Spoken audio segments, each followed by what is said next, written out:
बिस्मिल्लाहिर्रहमानिर्रहीम, अस्सलाम वालेकुम। क्या हाल है? उम्मीद है कि सब खैरियत से होंगे, खूब मज़े में होंगे और इन्जॉय कर रहे होंगे। और आप देख लीजिए कि आज है हमारे घर में इफ़्तार और बाहर मौसम की सिचुएशन देखिए, खूब रिम झिम और जल थल, हर तरफ बारिश ही बारिश है। और देख लीजिए कि बारिश की कार्रवाई की उसने हमारे रमज़ान मुबारक के जो बैनर है ना, उसकी भी ऐसी तैसी कर दी है। पिछले कुछ सालों से मेरे घर में एक ट्रेडिशन है कि माइक्रोवेव के ऊपर 2 बॉटल्स रखी हुई होती हैं, एक में कॉइन होते हैं और एक खाली होती है। तो हर महीने की इब्तिदा में जो है वो हम स्टार्ट करते हैं उस बॉटल को, और रोज़ सुबह उठ के एक कॉइन दूसरी बॉटल में डालते हैं, यानी कि अपने उस दिन का सदका निकालते हैं। कॉइन्स की डिनोमिनेशन बिल्कुल मैटर नहीं करती, बर्तन भी कोई मैटर नहीं करते। आप 2 थैलियाँ रख सकते हैं, 2 बॉटल्स रख सकते हैं, 2 प्याले रख सकते हैं, बस उन दोनों के रंग डिफरेंट हो ताकि आपको पता हो कि आपने सदका किस में रखा है। तो इस रमज़ान में अगर आप चाहें तो आप भी अपने घर में इसको अप्लाई कर सकते हैं। सदक़े की अहमियत तो सब जानते हैं। और जी, बड़ा ज़बरदस्त किस्म का एक रमज़ान कैलेंडर हमारे पास आया हुआ है। जिस दिन हम रोज़ा इफ़्तार कर लेते हैं उस दिन बच्चे शाम में जो है वो इसको स्क्रैच करते हैं, और बड़ा मज़ेदार सा मैसेज होता है जो हम पढ़ते हैं और इन्जॉय करते हैं। तो रिकनेक्ट विद ओल्ड फ्रेंड्स। तो हमारे घर में जो है वो आज इफ़्तारी है, तो ऑब्वियसली रिकनेक्शन का एक सिलसिला ही है।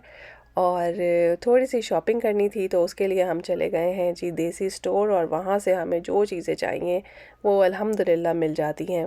यानी कि कुछ अर्सा पहले तक ऐसी सिचुएशन थी कि कुछ चीज़ों के लिए आपको दूसरे शहर जाना पड़ता था, लेकिन अल्हम्दुलिल्लाह अब तो हर तरह की चीज़ें, हर वैरायटी की चीज़ें मौसम और त्यौहार के हिसाब से हमारी जगह पे भी मिलती हैं। तो अल्लाह का जितना शुक्र अदा किया जाए कम है। सबसे ज़्यादा मज़ा तो मुझे तब आता है कि जब आपको कोई एक अच्छी मज़ेदार सी चीज़ मिल जाए और उसके पैसे भी बहुत कम हो। तो वहाँ पे जो है वो ये जग आया हुआ था, और जग का शेप इतना डिफरेंट था, और उसके ऊपर सबसे अच्छी बात ये थी कि एक कवर भी था। तो मैंने जो है वो ये जग ख़रीद लिया, और इसमें अब हम पानी भर के अपने टेबल पे रख लेते हैं। और इस जग का शेप मुझे बड़ा मज़ेदार लगा, और ये टोटल आई थिंक $5.5 का था, और आप इसके ऊपर टैक्स लगा लीजिए तो ऑलमोस्ट $6 का आपको ये जग पड़ा। और बहुत ही अच्छा और मज़ेदार और ख़ूबसूरत सा जग था। आई होप कि आपको भी इसकी शेप इतनी अच्छी लगी होगी जितनी मुझे पसंद आई है। और इसके अलावा यहाँ पे 3 ट्रेस का सेट था जो कि बकलावा या इस तरह के मीठे बनाने के लिए इस्तेमाल होती है, और ये भी बड़ी अच्छी थी। वेट में काफ़ी लाइट हैं, और मेरा ख़्याल है कि ये अवन सेफ़ भी हैं, और इसमें आप बड़े अच्छे तरीके से जो है वो बकलावा और इस तरह की चीज़ें बना सकते हैं। तो बस मैंने ये ख़रीद ली। और आप लोगों को मैंने अपने स्कूल का प्रोजेक्ट तो बताया ही था कि उधर हम डिस्प्ले बोर्ड जो है उसको डेकोरेट कर रहे हैं। तो मेरे माइंड में तो कोई चीज़ अगर फंस जाए तो फंस ही जाती है। तो जब मैं स्टोर पे गई तो ये इतनी खूबसूरत रमज़ान की कैंडल्स थी, मुझे बहुत अच्छी लगी। तो मैंने 2 कैंडल्स जो हैं वो स्कूल के डिस्प्ले बोर्ड के लिए ली हैं।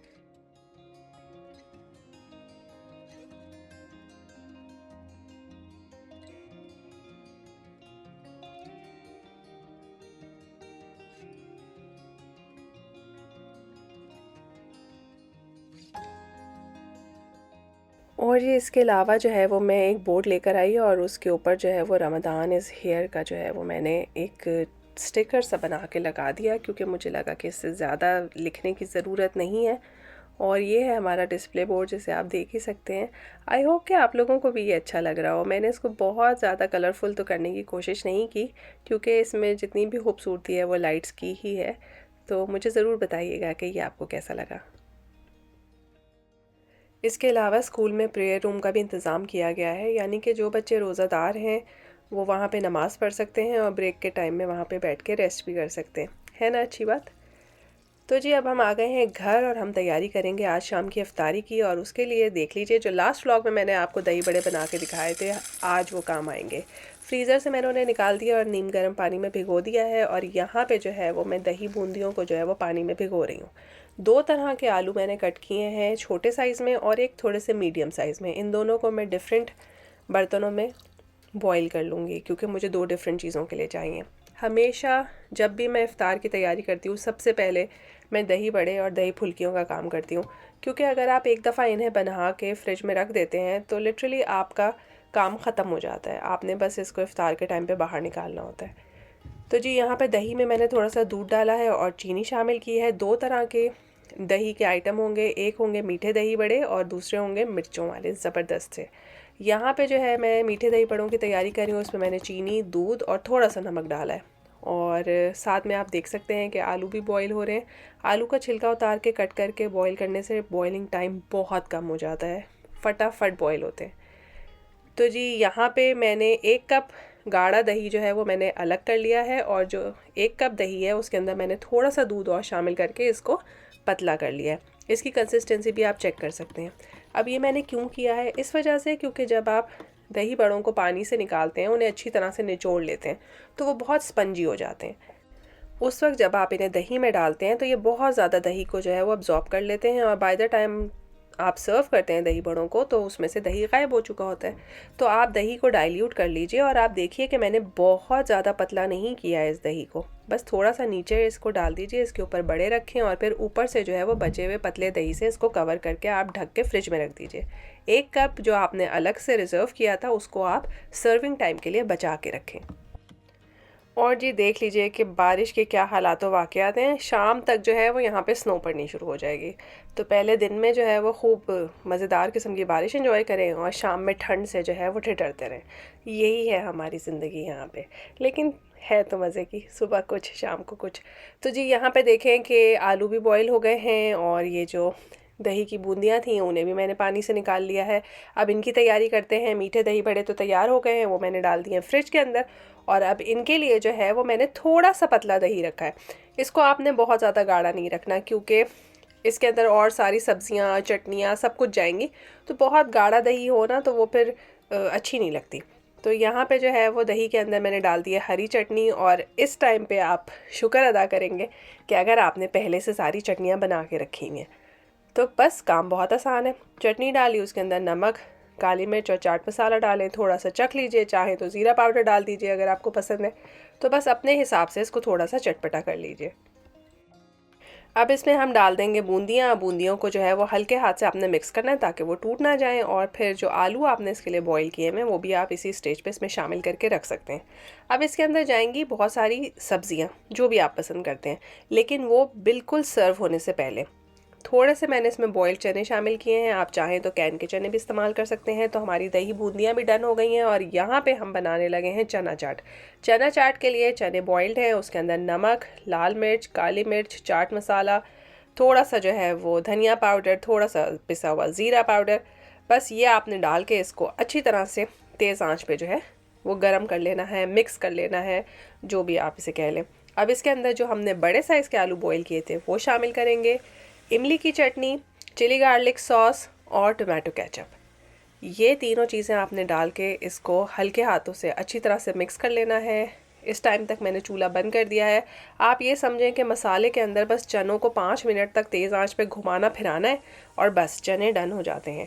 उसके बाद इसमें आपने आलू और सॉसेस डाले और आपके चने तैयार हैं। उन्हें आप ठंडा होने के लिए रख दीजिए। और यहाँ पे मैं बना रही हूँ बिरयानी मसाला। बिरयानी मसाला बनाना बहुत आसान है। अब आप देख लीजिए कि आपकी चना चाट तैयार है, आपके दही भल्ले तैयार हैं, आपकी दही फुल्कियाँ तैयार हैं। अब आपके पास चूल्हे बिल्कुल फारिग हैं। 3 चूल्हे इस्तेमाल करें। एक पे आलू बॉयल होने के रखें, एक पे आप चिकन भूनने के लिए रखिए और एक पे आप बिरयानी मसाला डाल के टमाटर प्याज का मसाला बनाइए। अच्छी तरह से जब तीनों चीज़ें जो हैं वो पक जाएँ, चिकन का पानी खुश्क हो जाए, टमाटर प्याज अच्छी तरह से भुन जाए, उन्हें मिक्स कर लीजिए और मिक्स करके जो है वो धीमी आंच पे आप 10 से 15 मिनट के लिए रखिए। ज़बरदस्त किस्म का बिरयानी मसाला तैयार हो जाएगा। कोई टेंशन नहीं होगी कि मुर्गी टूट गई है, पानी बहुत ज़्यादा हो गया है, आलू गल रहे हैं, नहीं गल रहे हैं।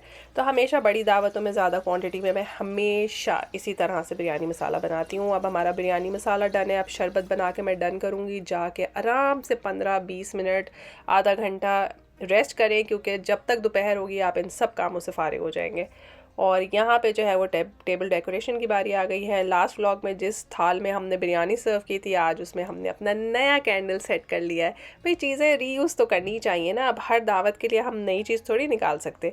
तो जो चीज़ें हैं उनका थोड़ा सा लुक चेंज करें और बस इंजॉय करें।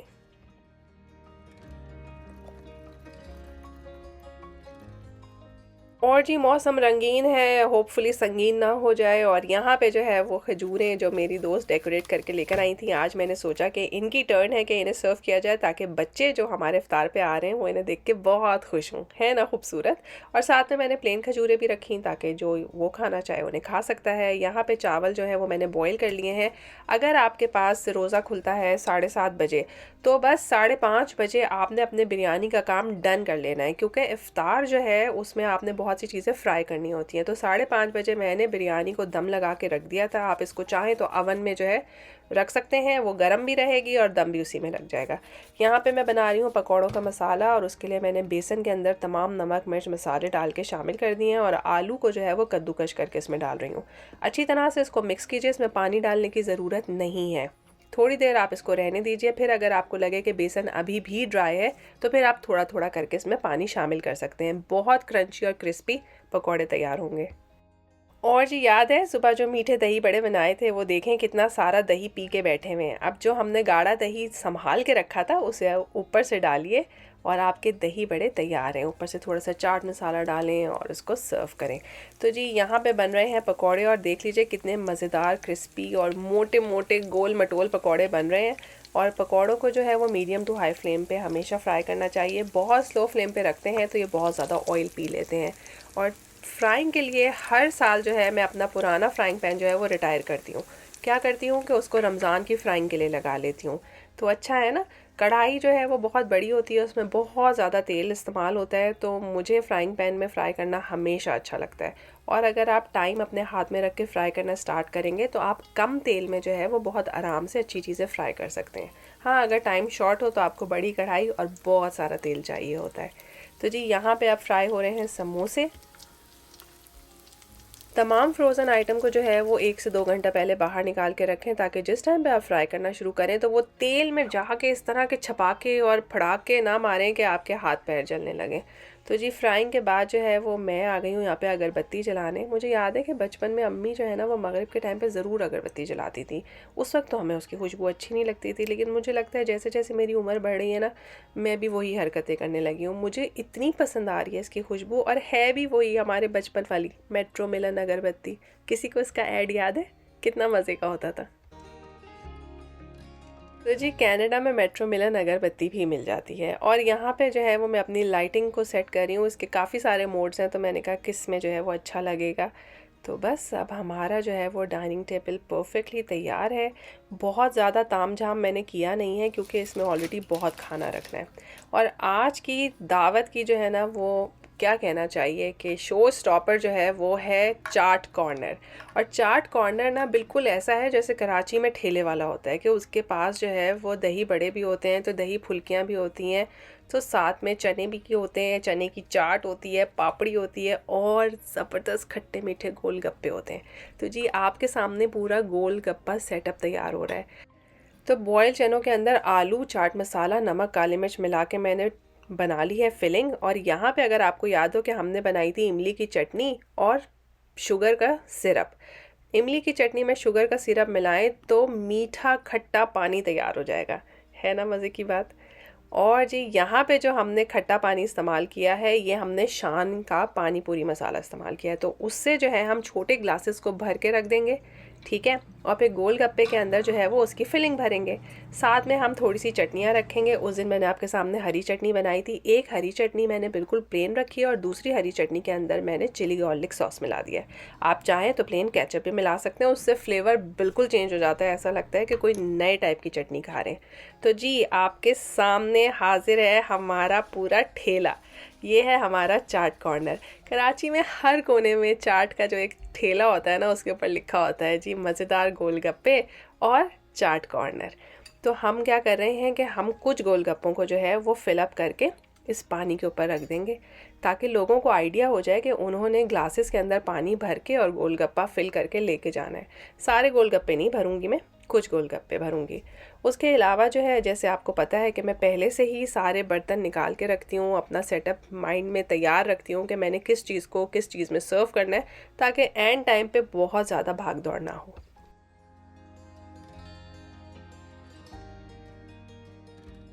किसी ने मुझे लास्ट व्लॉग में कहा था कि आप डिस्पोजेबल बर्तन इस्तेमाल किया करें। देखें, बर्तन आपके पास कब बहुत ज़्यादा इस्तेमाल होते हैं, जब दावत हो, तो दावतों में ज़रूर बर्तन निकाला करें। लेकिन जब इफ़्तार दावत होती है ना, तो इफ़्तार के लिए मैं डिस्पोजेबल इस्तेमाल करती हूँ और डिनर के लिए जो है अपने रेगुलर बर्तन इस्तेमाल करती हूँ। सब चीज़ों को इस्तेमाल किया करें। क्या हुआ, थोड़ा सा धोना ही पड़ेगा ना, तो धो लेंगे। तो जी अब बिल्कुल एंड का टाइम आ गया है। अब मैंने जो चने हैं उनके ऊपर इमली की चटनी और सारा कुछ मिला दिया है, और यहाँ पे जो है वो मैं दही फुल्कियों के अंदर प्याज, टमाटर, हरी मिर्चें शामिल कर रही हूँ। इनको अच्छी तरह से जो है वो मिक्स कर देंगे और इसके ऊपर थोड़ा सा चाट मसाला और चटनी छिड़क देंगे। तो ये भी ज़बरदस्त स्पाइसी जो है वो दही फुल्कियाँ तैयार हो गई हैं। गोलगप्पे तो आपके सामने ही हैं और दही बड़े हमारे मीठे हैं। तो हो गया ना पूरा चाट कॉर्नर तैयार। आई होप कि आप लोगों को ये वाला आइडिया बहुत पसंद आएगा। ये बहुत ही हिट हमारा जो है वो इफ़्तार आइटम रहा। यहाँ पे जो है वो बच्चों को भी बहुत मज़ा आया और बड़ों को भी बहुत मज़ा आया। तो बस अब आखिरी टाइम की फ्राइंग बाकी थी। रोल, समोसे, पकौड़े तैयार हैं। हमारे मेहमान भी आ गए हैं।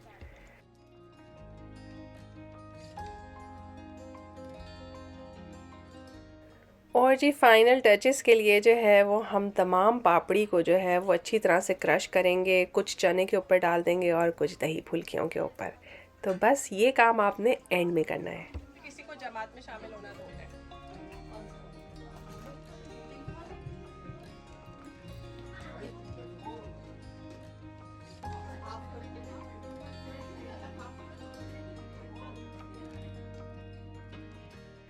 तो चलें जायज़ा लें मेरी टेबल का, और आप लोगों ने मुझे ज़रूर मैसेज करके बताना है कि इस पूरे सेटअप में आपको क्या चीज़ सबसे ज़्यादा अच्छी लगी। और अगर आप लोगों ने कुछ सीखा है तो उसको भी आपने मेरे साथ ज़रूर शेयर करना है। मुझे बहुत खुशी होती है कि जब लोग मुझे ऐसा मैसेज करते हैं कि उन्होंने मुझसे कोई नई चीज़ सीखी है। तो खुश रहिए और आबाद रहिए और मेरी इफ्तारी को एंजॉय कीजिए।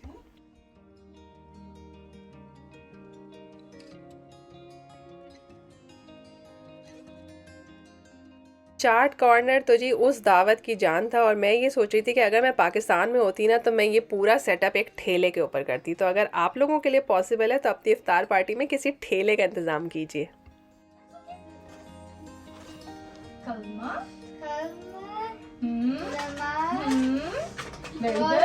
वेरी गुड, एनीथिंग जो हम सोच भी नहीं सकते, ही कैन डू दैट। तो अल्लाह ताला सबसे पहले एंजल्स बनाए। Angels are made of light, और in Arabic we say they are made of नूर, राइट? नूर, they are the purest creations of Allah ताला। जैसे कि मैंने बताया था कि हर दावत पे बच्चों की एक छोटी सी क्लास हो गई। तो बस अल्हम्दुलिल्लाह वो क्लास हुई और उसके बाद खाना सर्व कर दिया गया, और उसके बाद ज़बरदस्त मीठा डोनट की तो बहार थी मेरे घर में उस दिन। उसके अलावा आइसक्रीम थी, रसगुल्ले थे, और ये ज़बरदस्त बहुत अच्छी मीठी पिन्नियाँ थी जो मेरी दोस्त बना के लाई थी। अल्लाह मियाँ उनको जज़ा दे। भाई ऐसी चीज़ें बना के देने वाले दोस्त हमेशा सलामत रहें। अल्हम्दुलिल्लाह उस दिन का रोज़ा भी इफ्तार हुआ, तमाम हुआ, खैर आफियत से गुज़रा, और उस दिन का मैसेज हमें मिला कॉम्प्लीमेंट समवन। तो आज मैं कॉम्प्लीमेंट करती हूँ आप सब लोगों को जो मुझे इतना अप्रिशिएट करते हैं, इतनी अच्छी दुआएं लिखते हैं। किसी ने मेरे लिए हरम शरीफ में दुआ मांगी, यकीन माने मेरे दिल से भी आपके लिए बहुत दुआ निकली। खुश रहें, आबाद रहें, अपने घर वालों के साथ बहुत अच्छा रमज़ान गुजारें, और बहुत अच्छे रमज़ान देखने की अल्लाह मियाँ आपको तौफीक दे अपनी आने वाली ज़िंदगी में। तो जी दुआओं में मुझे याद रखिएगा। बर्तन मैंने सारे धो लिए थे, और चैरिटी करना बिल्कुल ना भूलिएगा। दूसरों को आसानियाँ देंगे तो अल्लाह ताला आपको ख़ुद से बहुत आसानियाँ देंगे। खुश रहिए, आबाद रहिए, फिर मिलेंगे नए व्लॉग में। अल्लाह हाफ़िज़।